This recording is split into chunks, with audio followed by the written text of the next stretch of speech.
Thanks for that. Whoa.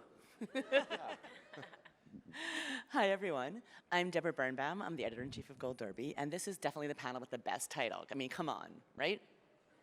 Thank you. Excited to be here with Eric Ledgin. He's the showrunner of, oh my God, St. Denis Medical. Sorry, this is what happens to me. We spent the entire day together yesterday. Because I'm so intimidating, I apologize. Terrifying. Nahnatchka Khan, showrunner of Ledgin. Hello. And Lang Fisher, the co-creator and showrunner of The Four Seasons. Hello.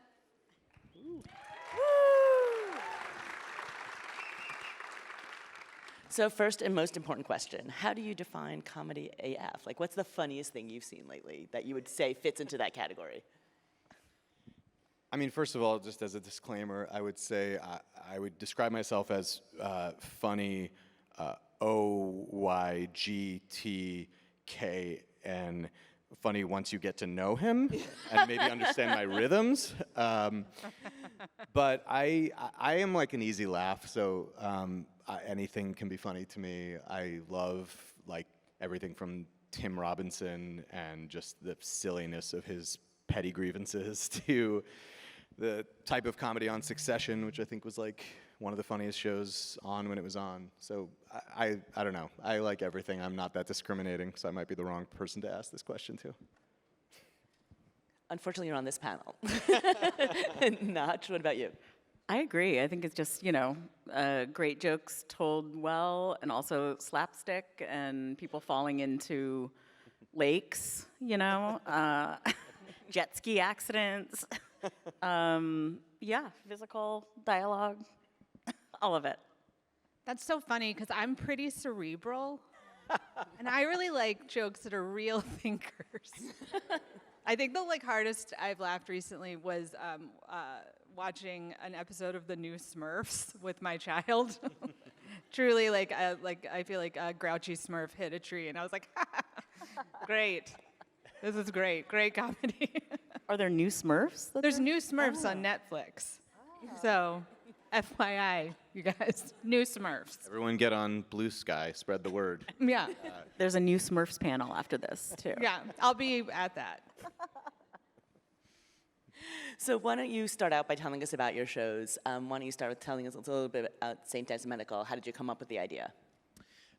Yes, St. Denis started as I had just had a few hospital experiences as a patient, as a boyfriend or partner, as a brother-in-law, and I had every one of them was surprisingly funny and sometimes darkly funny. It's not like they were all hilarious, but everyone definitely became like a dinner party anecdote or a story. And I had all these stories that were very memorable. And I just was sort of doing the math on like, well, I'll bet everybody has at least one funny or weird or great story about their experience in the ER. And when you think about those places, that means that there are rooms full of people experiencing one of the most memorable stories of their lives while all these people are working there just like going about their business and like fighting over who took their sandwich out of the work fridge and like having their normal sort of workplace drama. And it just seemed very interesting to me, that contradiction. And so for a while, every nurse or doctor I would meet, I would just start like peppering with questions. I think I was very annoying about it, but I just was sort of fascinated by them, and that curiosity kind of led to the beginnings of the idea for St. Denis. Nach, I cannot wait to hear about how you came up with the idea for Laid. Based on a true story. It was based on an Australian format, so someone else came up with the idea, which was great. That's always helpful. And then my co-showrunner, Sally Bradford McKenna, and I adapted it for an American audience. The Australian show came out in like 2010, 2011. So, you know, we were like, how do we make this for American audiences, but also update it? So like 15 years later, you know, what is the difference between then and now in terms of dating and this woman trying to figure out why everybody she slept with is dying in the order she slept with them in. As it happens. As it happens, you know. In random ways, like there's a plane crash and somebody gets hit with a baseball and dies. So she's trying to figure out how that's related to her vagina. And I think, you know, I think we all can relate on a certain level. I will also say that, like, I love the show, and one of the things that I laugh extra hard at is things that are supposed to be really serious that are made funny. And I think that your show really encapsulates that, of this thing that's supposed to be literally like dead serious, and it's just really fun to watch the lead characters laugh at it. Oh, thank you. And Lang, I know Four Seasons was based on a film. What made now the right time to revisit it? Everyone here is like, what is the Four Seasons? Is that a show? It hasn't come out yet. It hasn't come out yet. But you will It's want coming to see out it, I soon. It's a show I made with Tina Fey and Tracy Wickfield, and it'll be on Netflix. Look for it.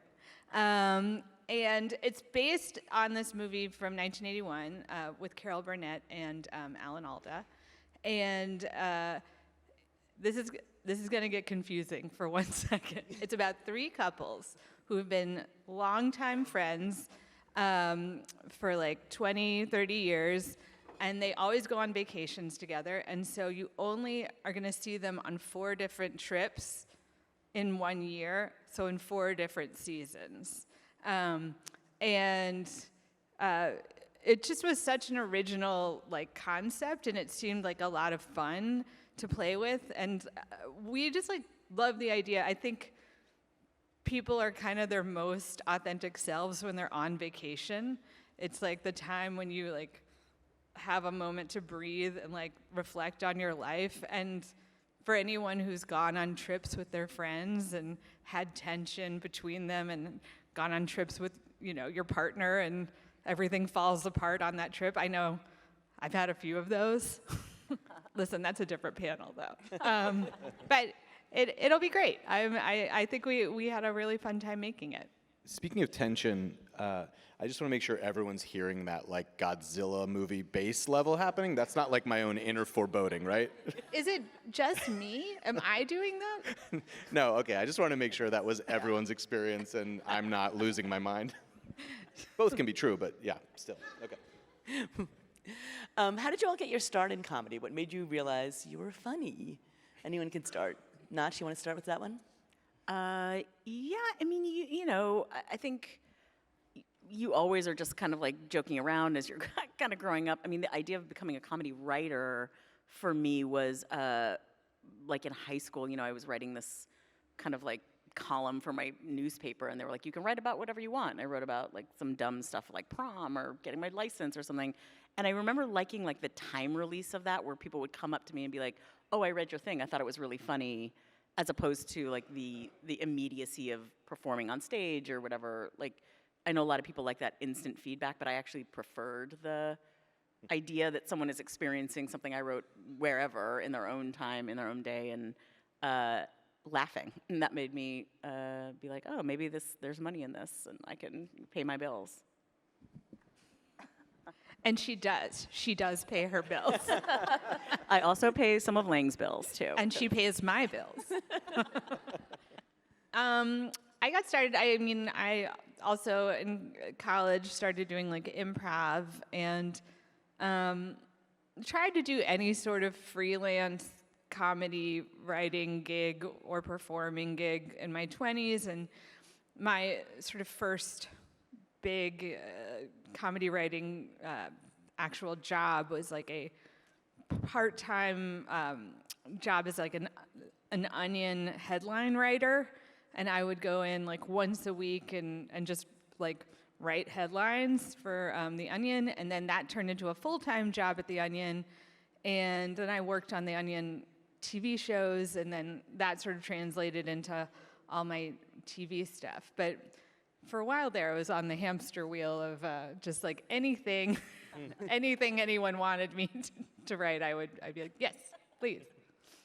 Yeah, and I guess it depends how far back you want to go. I would imagine it started as like diffusing tension at home through joking around, but then in high school I would also like be zoned out in class, just like writing little sketches because I was a huge like SNL fan, and that was what I really liked doing. But then fast forwarding years ahead, I was just making my own stuff, and I didn't know if it was going to work out or not. And I was teaching the LSAT. That was like my, instead of bartending job, I was a tutor and teacher, and probably wrote some people's admissions essays for them, if I'm being honest. The money was good, and then I got a writer's assistant job, and the first day in the room was like the most exciting day of my life. And it was the Showbiz Show with David Spades. It was all these like very funny comedy people, and I just walked out that day being like, I will do whatever it takes to make it to stay in these rooms and be a writer. And yeah. I would imagine that people in the audience are looking to break into comedy writing. What advice would you offer them based on your career experiences? How did you break in to those writers' rooms?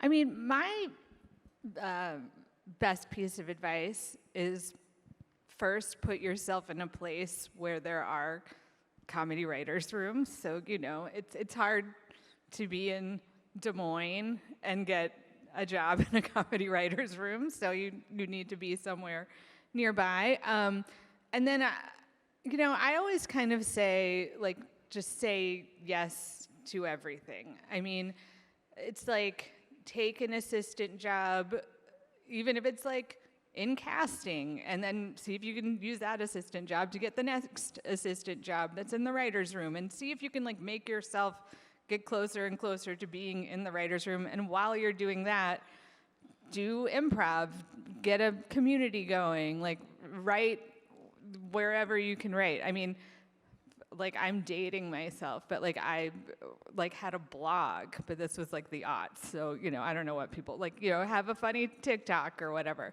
but just try to create while also like making your way into that world as best you can, because a lot of it is, you know, you have to have talent and be funny, but a lot of it is also just like forming relationships. So people are like, you know, who's kind of funny is so-and-so, and like, maybe we should give him a shot or her a shot. So yeah, that's my best piece of advice. Yeah, I think that's great advice, and I would also just add, like, be like, sign up, knowing you're signing up for a lot of grunt work, perhaps, if you're taking these assistant jobs, like, be great at those jobs, because those will be the path to the next thing. And like, it's a lot easier to recommend someone for your next job as like, hey, this person busts their ass and they're funny, as opposed to just like, oh, they're funny and kind of a shitty assistant. That's not what you want to hear. And you know, I think similarly to Lang, I don't know like where stuff is uploaded now that is like the best place for it, but it doesn't really matter. It's all the same. Like, you're making your own stuff, like, make your own stuff. Go out, make it on location that challenges you and makes you go like, oh, the script I wrote for this doesn't work here because of the space. I need to rewrite, and one of my cast members didn't show up, so I need to rewrite more. Just like get your reps in by like writing, but then rewriting and just keep doing it, and know that like it might be years of that, so have a good part-time job or a good full-time job that is sustainable for a few years, because it's just not going to happen overnight, and that's a good thing. Yeah, and I would just add, like, don't be afraid to have those part-time jobs be, like, weird, too. Like, because it's all fodder for what you're going to do. Like, one of my part-time jobs was delivering muffin baskets over the holidays for, like, Mrs. Beasley's. And I think I got, like, 8 years worth of material on just, like, one Christmas season. So I feel, you know, like, embrace the weirdness, I would say. Totally. I like worked at a CVS at one point. I worked at Outback Steakhouse. Shout out to the Bloomin' Onion. But when I met at Superstore, which that ended up being like a big job for me that lasted several years, like, I had stories from working at CVS, and like any other jobs, I had stories of like working and living in different places and having a life, and not just being one of those like, God bless them, Harvard people who just like come to LA and immediately have an agent and get plugged in as a staff writer. But that was not my experience. I was a receptionist at a heavy metal music company. And there was a lot of like really tough people that came in, and I was always just like, hello. Well, that's a good segue to my next question. Like, what comedies inspire you, or where do you get your ideas from? Is it work experiences? Is it life? Is it scary to go to dinner with you, knowing that anything that comes up at a dinner party is going to end up in an episode? People do say that. Like, people are a little concerned, I think, to hang out with writers, because they're like, are you gonna write about this? I mean, yeah, I guess you write about people you know and stuff like that, but... I'm always like, yes, but not the things you think I'm gonna write about. Right. Yeah. You never know where it's coming from. Yeah. Yeah. but I don't, I think way more from real life than I would be scared to get inspiration from other comedy shows or even comedy performers, because you don't want to feel like you're taking or biting off someone else's thing. So like with this show, I was certainly aware of Scrubs, but I just hadn't really seen it. And I watched one episode just to be like, I want to make sure I'm not just like doing Scrubs. And I watched it, and it was great. And I was like confident that this show is different. And then immediately was like, I cannot watch any more Scrubs, because I don't want to be internalizing all these funny ideas about the medical world. But certainly people around me. And Lang, what inspires you? You're not getting out of this. Yeah, I mean, I have gotten in trouble from family members when I've like used their lives on the small screen.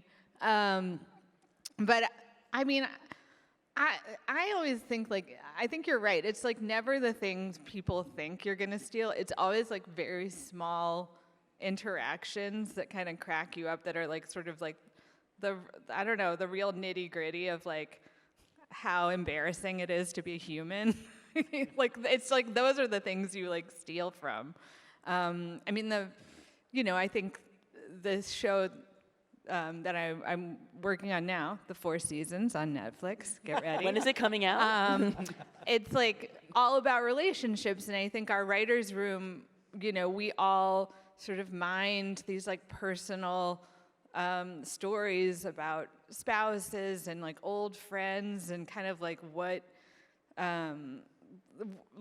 sort of conflicts come up there, and I think when you use stuff that's from your real life, a lot of times it's more specific and better, but you also have to like invent things too. You can't just like make everything your own biography. Really, I'm able to do that. You're not. Yeah. Yeah. I'm trying. I'm real lazy. Is it more of a challenge to adapt existing IP, like to look at something like 4 seasons, or to adapt something like Laid, or to come up with something original, or both? I mean, it's both equally hard, It just depends. Like, at least with the source material, you do have something to start from, as opposed to just, a blank page or, but yeah, I mean, I think the challenge with that is making it your own then. So you're not just doing another version of something that already exists, but like, why do you want to redo it? What's the new version? What's the new vibe? And you have to kind of honor the original for people, that loved the original. You have to like make sure you aren't making it too different. But yeah, I mean, there is something. Yeah, it's a nice like leg up to have source material, but it is more limiting, I think, sometimes. Yeah, original idea is harder. Yeah. No, as someone who has adapted things unsuccessfully, I can say that my challenge with it was like me falling in love with the thing and not knowing which parts were actually the interesting parts. So I did struggle with that. It's funny though, like everybody feels like any IP could be something else. Like someone's like, do you want to adapt this poem? And I'm like, no, I don't think this poem is a good TV show. And they're like, but it's IP. And I'm like, yeah, but it's a 4 lines. Obsession with anything that's been something else before Exactly. in any Some other any life. format. I adapted truly a Medium article. It was like a fictional short story on Medium, and the hardest part for me was the resentment. Like, if this show succeeds, this fucking guy's gonna get a piece of this. Can you talk about an idea that you've tried that you thought was going to work and just didn't for some reason or another? I only have like 6 or 7. I mean, a lot of comedy is time and place too. A lot of it is like may not work in a given moment, but is there something you learned from the experience? There was a show that I loved that I developed called Old Goat, and it was this animated show about this old goat that hated everybody. Hated any person, animals, hated everybody, and I thought it was so funny, and everyone else hated Old Goat. Like, nobody liked that show or that idea. Okay, they're clearly wrong. That's I would like to watch I only want to watch Old Goat on the plane ride home. Right? On like Adult Swim or whatever. Yeah, Old Goat, come on. Give me 30 episodes of Old Goat. I'm good. I'm good to go. I did try my first pilot, my first original pilot that I wrote that got me my first like half-hour staffing jobs was a pilot about Moses called Passed Over, and it was like. And I really was pretty convinced I was going to be able to get it made as a stop-motion animation show. And I like paired with like Stupid Buddy, who's this great like stop-motion, maybe the only stop-motion place. And nobody was interested. Like we took it out everywhere, and I pitched my heart out, and it just didn't happen for me. But maybe one day. I'd like to see that one too. Combo Moses and Old Goat. Yeah. I see it now. My pilot was sort of Old Goat meets the Ten Commandments. Meets the Bible. I feel like all of mine that haven't gone are like not interesting enough like to bring up, which is probably why they didn't work. Because like no, they were boring. There was like one that we took out, and that was like about a woman taking over like a big company, and then like we like sold it, and then they're like, you know what, we're gonna do American Auto, it's better. And that was your show. So Eric and I are enemies. Huh. And I am just finding this out. So it was, and that's Justin's we were show. like, That's not mine. that was a good show, and I was like, all right, whatever. That happens like all the time where you're like, oh, here's a good idea, and they're like, actually. In fairness, There's another person who has that idea. that show did have a woman running a company, so imagine 2 shows like that. I mean, you don't want to see more than one show where a woman runs a company. So 1, I can get there, fine. Yeah. But 2? Like, it's too crazy. I'm the uncomfortable meat in the enemy's sandwich. Yeah. Right here. You're going to have to referee this. I know. I hope we get past it. Can you talk about what the pitch process is like? How is it, how do you go into a pitch meeting? How do you prepare yourself? How do you psych yourself up to pitch your idea to an executive? Well, From pitch to screen. what did you say? From pitch to screen was From pitch to screen, yeah. I don't know. I don't memorize. I used to memorize. Now I'm like, the nice thing was during the pandemic. No, because you could like have your Word doc up and look at the screen and just be scrolling and pretend you memorized. But is this what you're asking about the memorization process? No, but I try to do a little dance up top, make it fun, a little razzle dazzle them up top, and then like give them the characters and really know your characters, not just have like a couple of quirks, but really talk about like who they are as a person, and have a couple of jokes laid in of something they might say. They might go like this, or they might treat someone like this, and I think improv helps with getting better at doing that, and then. How the characters relate to each other. You want to make sure that you've thought about how every main character relates to every other main character. Do they like them? Do they secretly dislike them? Do they outwardly resent them? Are they in love with them? There's other options. And then what? Then other stuff, right? Like Yeah, I mean, usually it's like you want to like kind of explain why it like means something to you. Also to like start off, you'd be like, I'm Ling. I love vacationing with friends, so that's why. you know when you see a really old goat. You want to see Exactly. That's exactly what I was Yeah. thinking. And you As think a that woman- goat hates Moses, everyone. As a woman who once owned an old goat, so you start off with like kind of a personal story, and then you're like, now imagine a world where the goat lives, and then you like say your characters, and then you give them kind of like a bit of a plot synopsis of like maybe your pilot, and then kind of where it could go in the season. And like, yeah, nowadays, it used to go in a room and you kind of made it more conversational, and now it's like everyone is on Zoom, so you do like a little like PowerPoint while you're on Zoom, and you try to put a couple jokes in the PowerPoint. And like then you watch and you're like, are these guys listening? Or are they online shopping? Maybe both.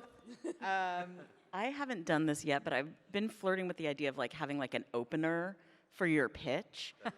So like if somebody like a warm-up comedian or whatever, like a warm-up pitcher. So like somebody will come on the Zoom first or in the room first and pitch like Cheers.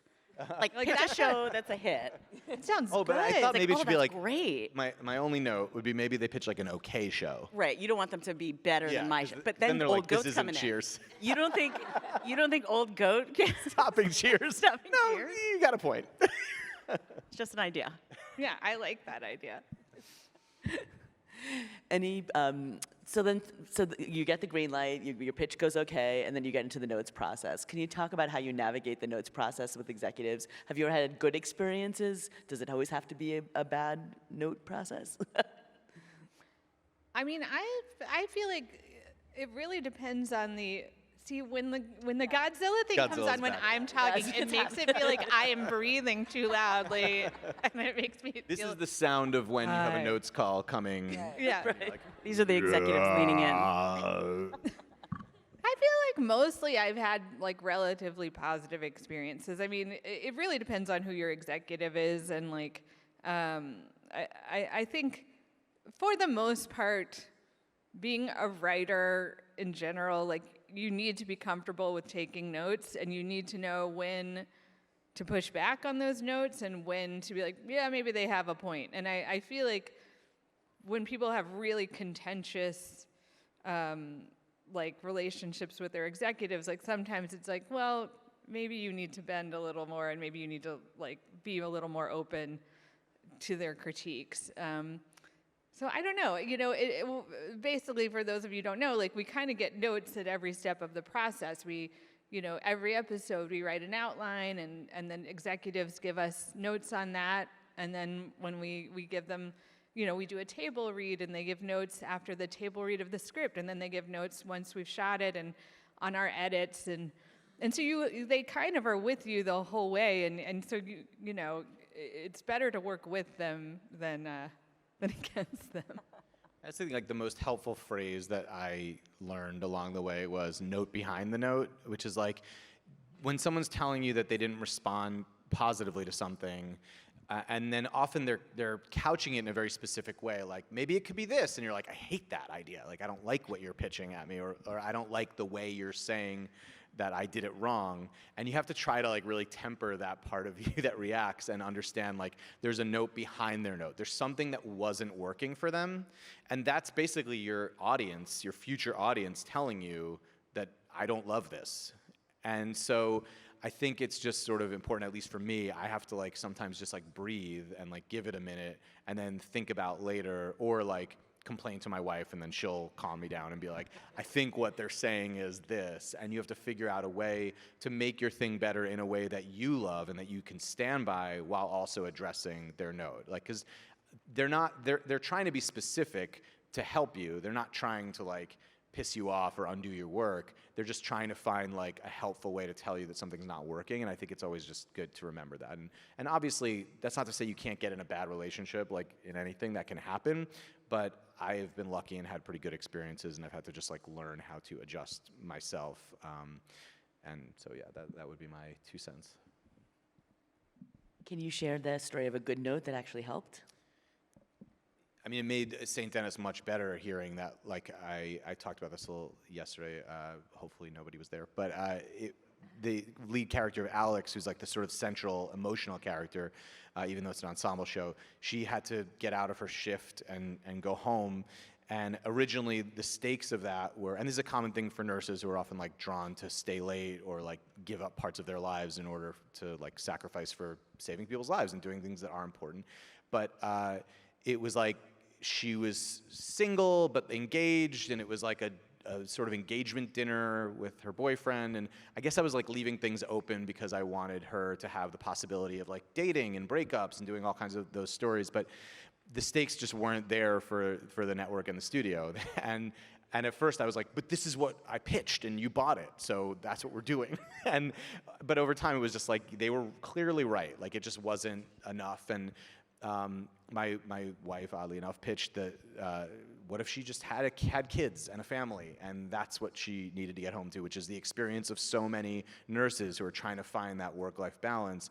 And that just cracked the show wide open and became not only the right thing for the pilot, but it became like a central theme of the entire first season, was like the elusiveness of the work-life balance. And so that was a very helpful note. for sure. Not your line? Yeah, I mean, I think it's for me, it's just working with the people who understand the show you're trying to make. So when you get lucky and you're all making the same show, it's like everybody's smart, and you welcome the feedback. You don't take every single note. That's something that's kind of a learned skill, at least for me, was like trying to figure out which note to take and which note to not take, or as Eric said, the note behind the note.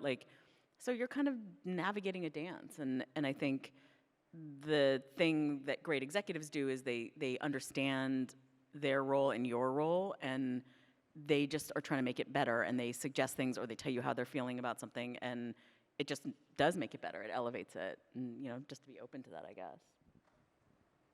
Yeah. I mean, I'm trying to think. I feel like there was one point. There's sort of a classic pushback that we did on our pilot for the 4 seasons, and I think it was a real They wanted 5 seasons. They wanted an extra season. We're like, it doesn't exist. I think it was one of those things where we wanted this sort of very long first act in our episode, and it was they were like, you gotta get to the first act break faster, and it felt very networky in this way, that it's because in your algorithm people need to see something by minute 2 minutes and 45 seconds or whatever, and we're like, but this is our art, and our art is really important, and then it was so we did it our way, and then we watched it, we were like, wow, this is slow. This is really slow. And then it was we kind of were like, oh, they were right. And then we reshot some things and made it a lot faster, and we're like, yeah, that was better. That was better.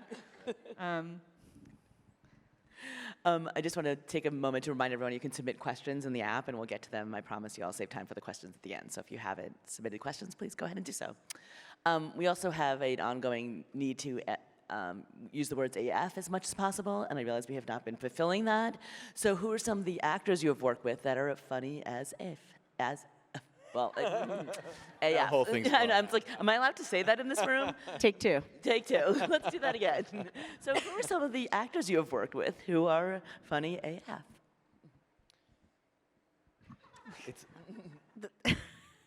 So many. Yeah. That silence was all. It's so many names have come to me at once. The most recent one being Stephanie Hsu, Zasha Mamet, the cast of Laid, Michael Angarano, Andre Hyland. I was lucky enough to work with Randall Park, Ali Wong. I mean, there's so many. Kristen Ritter, Eric Andre. There's so many funny, talented people. It's embarrassment of riches. I know. I feel like this is just going to be a name dropping moment. I guess I should phrase the question better. How do you work with them to then, work with them on elevating your material? How does that partnership work? Oh, I see. okay. Because I had a lot of names. Say them. Ready to go. I'll find a way to work it in. When you're working with people like Tina Fey and Steve Carell, who are really talented, or Will Forte, say, I think there is a moment where you are a little intimidated, and you're like, is my material funny enough for these very famous performers who are famously the funniest people around? And I think especially at that level, those guys are really open to trying everything, and they also have good feedback. And I think part of being a showrunner is when you're on set, I mean, just overall, you can't be too precious about your material, but you have to stick to your guns when when you want to get a line the way it was written, but you have to kind of be also open to letting your actors try things that they want to try. And so I find that somewhere in that middle ground of being I'd love to get it this way, but we can do it your way also, and then seeing if something sort of pops up while trying all of it is the best way to kind of find their sweet spot and get the thing that you also need as the creator. Because it is true, you sometimes hear lines delivered certain ways in your head. Yep. And you don't know why, but you want it a certain way. And, Yeah. so you let the actor do it a few times, and then you got to kind of get in there, and you got to figure out how to give that note without giving a line reading. Yes. Or without saying, like, hey, we did it wrong 4 times, so let's try to do it right. Like, that's not what you want to come in with. So it's tricky. It's a little tricky to get in there. I had one experience where I was working with Ben Stiller, national treasure, Ben Stiller. And Was he funny AF? he's always funny at AF. I'm trying to get you the words. And did I do that right? So I was writing for this special called Night of Too Many Stars. I used to be in late night, so it's sort of cheating to be like, did I work with Paul McCartney or did he play a song on a Jimmy Fallon episode that I wrote a monologue joke for? I'm counting it. I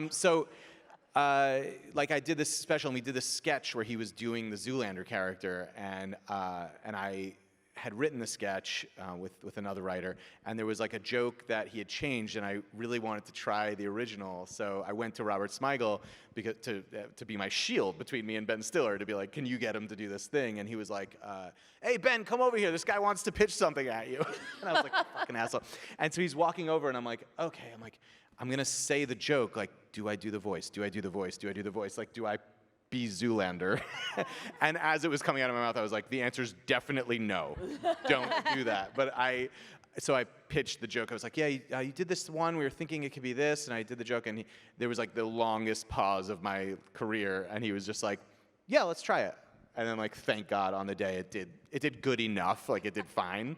But I think that was like, I don't know, a learning experience for what Nach is talking about, of like, you do have to be able to like, to sort of gently fight for the things you want, but you also have to like learn the dynamics. I mean, I'm working right now with some of the funniest actors I've ever worked with, and it's in this capacity where I do have the right and the responsibility to ask them to do things a certain way, but they're also the people going out and saying these things, and they know themselves from, like, I mean, Wendy McClendon-Covey and David Allen Greer have been doing this for their whole lives. Like, they know what they're good at. So if they're not responding, it's also my job to be like, okay, let's scrap that and just find something else. Obviously, you've all worked with some of the biggest names in the business, but how do you cast for a comedy? How do you find undiscovered talent? Where do you look? Well, Where do you look? you know, so the show I did before this was Never Have I Ever. And we, like, went out to, like, thank you, that was nice. And we wanted, like, to find someone who is, like, an unknown, because, like, we had this vision for this teenage girl who just was like so scrappy. Like, we didn't want a polished like Disney kid. And also, like, you know, the pool of young Indian American actresses was not large, and, you know, I think hopefully it is bigger today. But you know, it was one of these things where we decided to go and do like a full like open casting call, and we got like thousands and thousands of submissions. And found her, you know, and I think that is like the most extreme version of finding someone like out of nowhere. But I think, you know, when you're running a show, you know, some roles, you know, you really do want like a big name, and you want someone who's a pro, because, you know, when you're making a TV show, like, you're on such a tight schedule. Like, you gotta have some people who like are just like seasoned professionals who can come in and just like deliver. But you do like want to try to find some like new talent and people that, like, you know, you can like break out.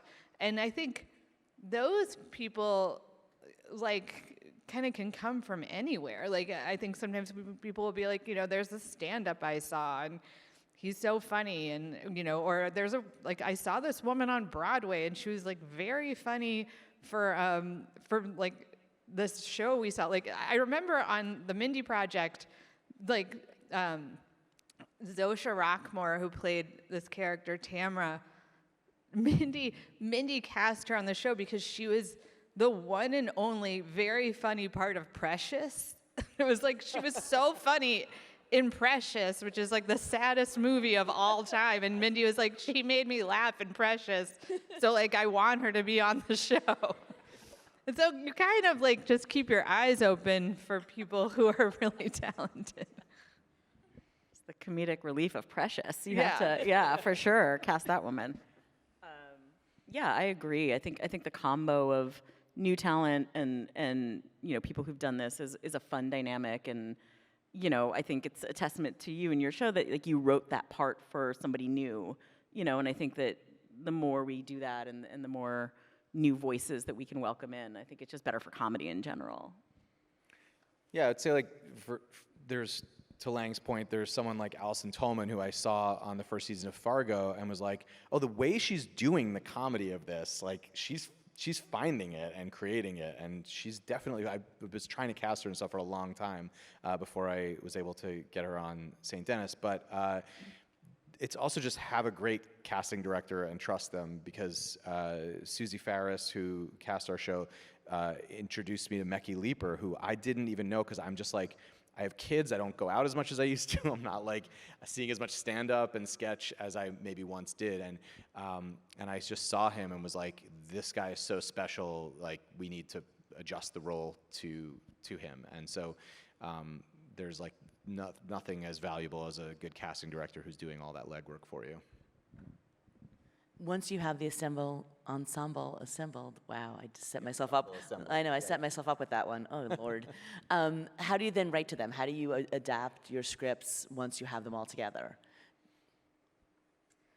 I find that like a lot is learned in the pilot stage. You like learn where people score and where they don't, especially if it's like a newer performer that you're not as familiar with. And I think like, I just remember on the Mindy project, Ed Weeks, who's the British doctor, was cast to be the heartthrob on that show. And at some point in the first season, everyone realized that he's much funnier when he's low status. And then like by the end, he was like such a buffoon. Like he started off as, like there was one season where I feel like he was like wearing like an opera cape all the time. Like he just like, but he was so much funnier. And it's like, we started him off as like this sort of, like British Lothario. And it was like, he wasn't that funny that way. It was like, you just kind of, I don't know, sometimes you have the character in your brain in a very certain way, but then when you pair it with a particular actor, it's like, you know what, like, this character can't be what I originally felt like they were. And hopefully you find something better and newer with your actor. Yeah, I think you just trust that you saw something special in that person when you cast them, and you just, it's on you to adjust and find what that special thing is. Especially after the pilot, because like when you write the script without the cast, it's all in your head, and it's in kind of your voice in a way. I mean, you're writing for different characters, but once the cast comes into play, then you start writing for them, and it really becomes a show at that point. There's a lot of conversation right now about the line between comedy and drama. Do you have a stance? Where do you feel like, what defines a comedy versus what defines a drama? I don't really, I guess, care that much, in the sense that it seems like people are wrapped up in it about like awards, which I get, like, The Bear is not a comedy, it shouldn't be like, and maybe that's subjective to a certain degree. I don't think it is. I love that show. It's not funny, but I don't think it's trying to be funny. But I just think like I guess it's like a spectrum, right? And so there are shows that if the show is making you laugh, then I suppose it's a comedy, unless it's like really doing it by accident. But like I don't feel the need to like categorize that much. I think that I would say there are maybe not enough shows, in my opinion, for what I like, that are like trying to be pure comedy, and I don't know why exactly that's the case, but I find it very refreshing when a show is just like trying to be funny at all times, because I think that really serves like a human need. But I don't know that like the categorization matters as much to me. I thought Succession was one of the funniest shows on television. I don't need to say it's a comedy or a drama to like it. Agree. Like Sopranos, I thought was very funny Yeah. too. But it doesn't really matter. I mean, I think the best of both, the best comedy has a lot of drama and vice versa. So, but I agree. Like, I do appreciate like actual jokes and like where people are going for laughs as opposed to smiles. Right. Yeah.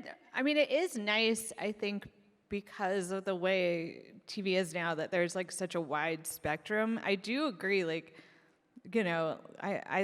I wish there were more just like super funny, really silly shows. And, you don't want everything to kind of like gravitate towards darkness, because there's enough of that in like real life. So, but yeah, I kind of like that it's like open. We're all sort of a little more like free to like kind of like explore both sides in the shows we make. I mean, you can have a drama that's half hour and a comedy that's an hour long, and All right, well, thank you all for submitting your questions. We've got some great ones here. Let's start with this one. How has the rise of streaming changed the way comedy shows are written, produced, and consumed? Well, I mean, a lot of, I mean, especially if everything is dropped at once. I think if you're a streaming comedy, there's sort of I feel like a push towards making the show serialized. And it kind of, when you used to make like broadcast comedies, it was very episodic. It was like, Seinfeld or Friends. It's like every episode was kind of its own mini story, and the next episode could be totally different. And maybe you had like a light through line through the whole season, but mostly there were sort of these, you could watch any show out of order or episode out of order, and it was like kind of its own thing. And now I think because people are binge watching, when you're making these streaming shows, you want it to like tell a cohesive story. That's one way.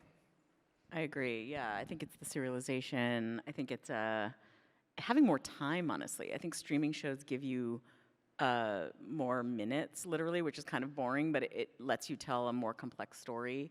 And, conversely, like broadcast is getting less minutes. So it's like 21:30 is now the time for a broadcast half hour, 21 minutes, 30 seconds. And that's real tight. Like if you're trying to tell, I mean, I swear How it's do like, you do it, it's like Eric? 21:27 now, because there's Yeah. like also this like time fill thing they do that's really weird and sketchy. But Time Taylor. yeah, time tailoring.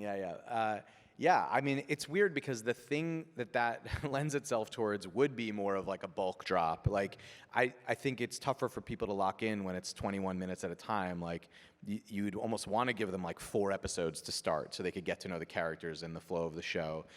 So that's one thing I'm sort of like jealous about, and being able to just like have that extra minute for those like 2 really like your favorite jokes that you ended up having to cut in order to like make the story make sense. But then on the other side, like I totally agree with the serialization part, and I just don't like doing that as much because it's harder. And so I like writing the one-off stories and just having those loose connections. So, and that I don't think streaming has quite found that lane yet of how to like make those shows and get them seen. When you're developing the show, are you developing with the platform in mind? Like, was there a streaming version of St. Denis? There was not one. I would say like if we hadn't sold the show, there certainly was like a pivot in the back of my mind of how we could make it more streaming. But it was not my preference. I'm sure if that's what would happen, if that's what had happened, I would be telling you why it was the best idea all along. But what happened, so I think this was the best idea. And I can't imagine a broadcast version of Lead. Laid? No. No. Not to be like after dark or whatever. Exactly. Yeah. Instead of killing everyone, she brings them ice cream. That would be the broadcast version. And ditto 4 seasons. Was it always intended for streaming? I think it was always intended for streaming. It just doesn't. Like I think because of the format, it didn't feel like a broadcast comedy. We also only have 8 episodes, so it would have been a really short run for broadcast. That's the other thing. It's like now you have these much shorter runs that kind of pop up on streaming. All right, moving on. What's one joke or moment in your career that you're most proud of, and one that you wish you could take back? Oh God. Oh boy. I mean, I'm flooding with the takebacks. I don't know about you guys. I don't want to like reveal any of the takebacks. Like those are so damning. Yeah. I mean, I can say the thing that's in the St. Denis pilot, which is well, that's not a joke actually, but I'll say it anyway, which is that at the end of the pilot, there's the nurse has saved this woman, and she's missed her family event in order to save this woman that collapsed in the parking lot, and then her car battery died because she was trying to get out of there at the time, and she's at a low point. It's her dark night of the soul, and then this guy sort of comes out of the darkness and is like, and she's a little startled, and he's like, they said that you saved my Lori, and in the script it's like, before she has a chance to react, he just hugs her, and you understand that this was his like wife or partner. And then, but because people thought it was unclear, we had him say like "my wife" as he hugs her. And when I watch it, I can only hear it in Borat's voice now. And so that's, I guess, one thing I wish we didn't do.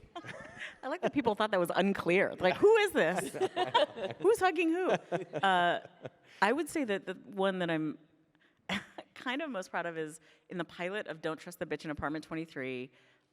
We had Kristen Ritter need to find out some information, and she got this kid drunk, and it was and that was a broadcast show somehow on ABC, and the woman who was in charge of standards and practices told me that it was the biggest mistake of her career to allow that joke to be in the pilot.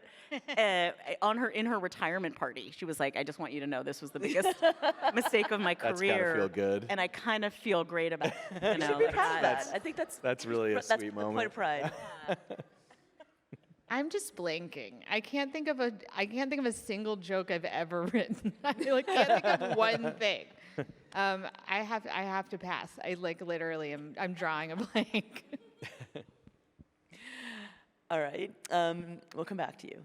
If you had unlimited creative freedom and budget, what's the dream comedy project you'd love to make? Besides Old Goat. Nice Besides callback. Old Goat. Nice I callback. think all of us would like to make Old Goat.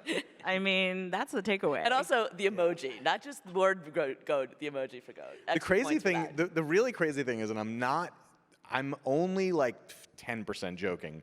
Mine has become Old Goat. Like, I want to make it. Should we all make Old Goat? I mean, Yeah. I like, think- honestly, I think we're crowdsourcing this Thank or you. making it in my happen. mind, it's like fully formed. I get it, and I'm Yeah. on board. Well, because what's so funny is like we will come up with like a full story, and it doesn't matter because Old Goat hates everybody. Right. Yeah. So like whatever the story is, he's just like, "Fuck you." It's gonna There's be magic huge. happening on stage right now. I'm just saying. Unlimited. I think I would buckle under unlimited creative freedom and budget. I don't know. I think like limits are really helpful, and you know, anything that makes you like do things over. This answer sucks. I'm sorry, but I think that like anything that forces you to do something over and over again, it's infuriating. But the truth is, like, when you're rewriting, you're almost always making it better because you're finding like an extra little joke, or you're sharpening something, or you're realizing you don't need this line or this whole scene. So getting notes, even if you don't agree with them, and rewriting, like being like, "Oh, I know you want to like have this in a hotel. We can't afford to even leave the lot." And so you're like, "Okay, I guess this is now taking place in a sparse bedroom or whatever." And you're like, "Okay, I'll rewrite that," and it all just makes it better. So I really think if I had unlimited budget and creative freedom, I would make something that only I like. It would probably be my Moses show. I was going to pitch the White Lotus crossover. There you go.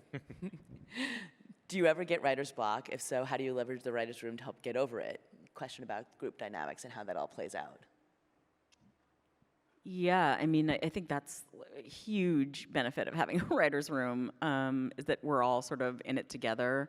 So, and Eric and I were kind of talking a little bit about this before we came on. Like, the broadcast seasons used to be like 22 episodes. Now it's less, but you're doing 18, which seems huge.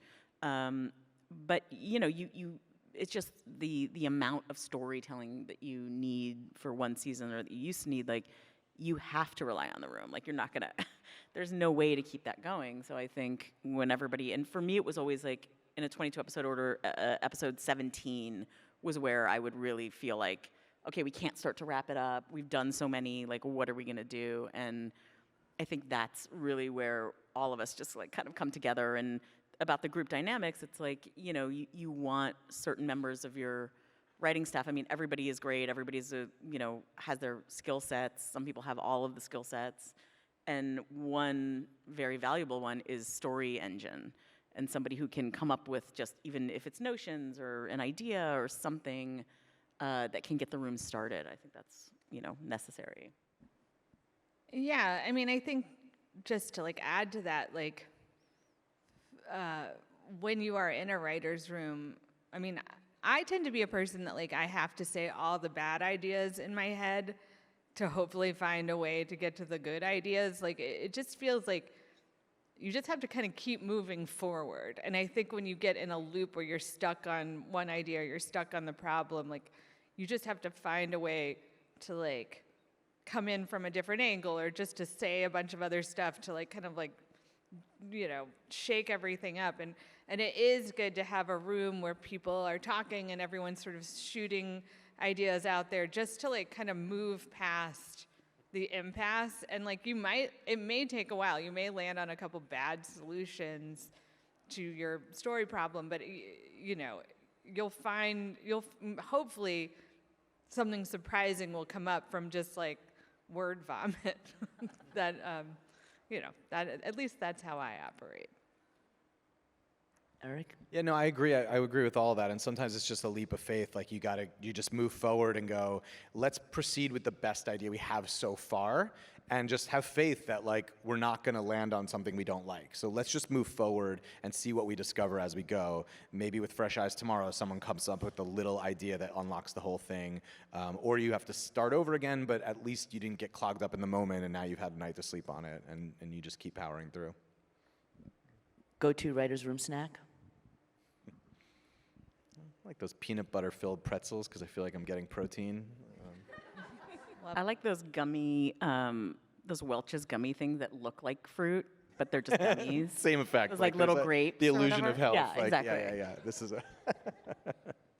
I tend to go for like a salty snack in the room, but on set, I've like really been into like a peanut M&M.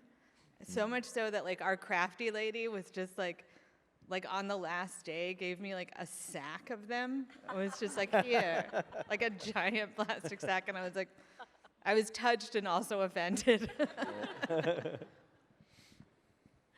All right, last question. So what's one thing you wish you'd known when you started out? Like, what's one thing you've learned over the course of your career that you wish you'd known when you were first getting into it?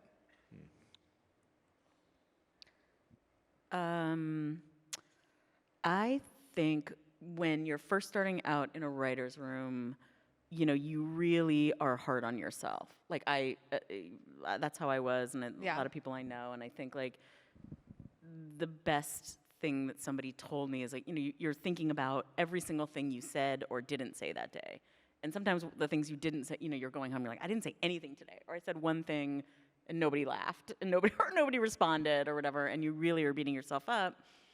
And somebody told me that nobody is thinking about you.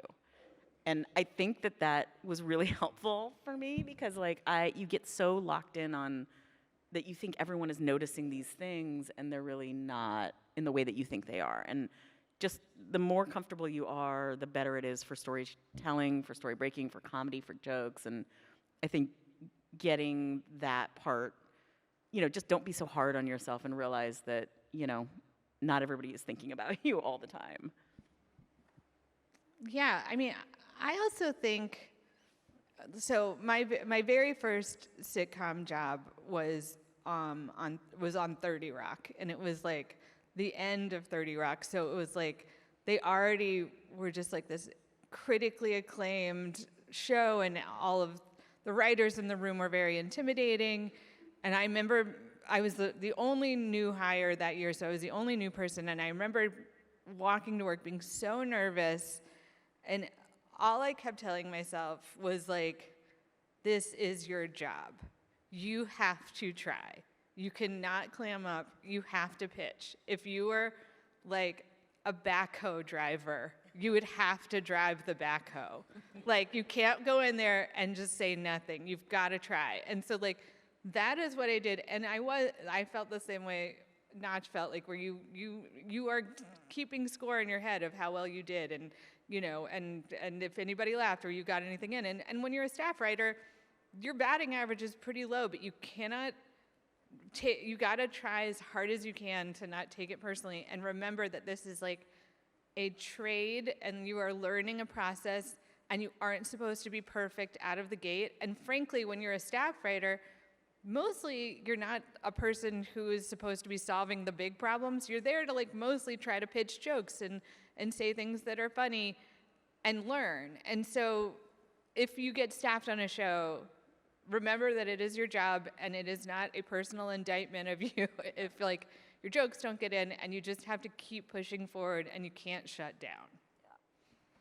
I think this is just a cousin to that, which is just that I think I would have told myself, like, I used to go home at the end of the day, like, aggravated about, like, how things were going on the show, and I thought we were headed in the wrong direction, or, like, there was some resistance that was stopping the show from being what it could be, and it wasn't always like that, but on some shows, and I think if I could tell myself, like, you're not in charge, like, you're not the coach, you're a player, do your part and enjoy your part, because, like, when you are in charge, there's a lot of ways that it's going to be frustrating that it's not right now.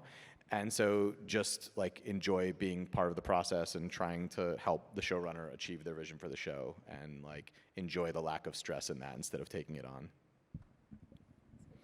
All right, well, thank you for teaching us all how to be funny. Appreciate you all. Thank you, everyone. Hilarious note to Thank have ended you. on. Thank You're you for welcome coming. for that.